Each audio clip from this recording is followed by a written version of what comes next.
In this session, we are going to talk about how to create a service principal on Microsoft Azure. Once you are logged into portal.azure.com, you will be landed to this home page. Then search for Microsoft Entra. Earlier, we used to call it as Azure Active Directory, but from last 1 year, approximately, it is known as Microsoft Entra. On this screen, on the left side, you are getting a lot of options, but if you don't see all of these, click on this expand or collapse button. Here on the left side, you are able to see one option, that is app registrations.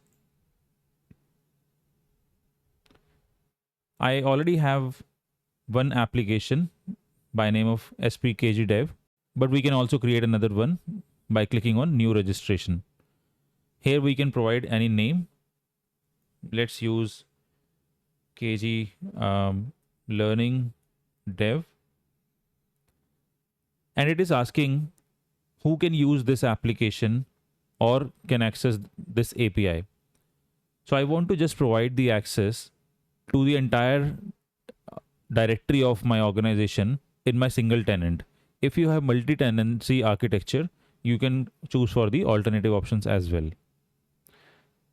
Scrolling down, this is optional parameter, but if you want to redirect any application to a particular default URL, you can provide that URL here. I'm going to register this now. This application has been created. There are few parameters that you can keep in mind. One is client ID, second is object ID, third is tenant ID. Majorly client ID and tenant ID are the important ones which are used to authenticate through service principal. However, object ID is the unique identifier of all the app registrations that you are doing on Azure Portal. One other important thing when we are creating service principal is adding a secret. To do that, click on add a certificate or secret. Click on new client secret. Give a description that can be useful for your organization or yourself to keep in mind why you created this service principal. To authenticate Python based apps. This is my use case as a sample, but you can provide any description. It is recommended to just rotate the keys or the secrets every 6 months, but you can also change it based on your requirements. So let's say I'm selecting 12 months. So after 12 months, this secret will be expired and you have to create a new one. Click on add and the secret has been created.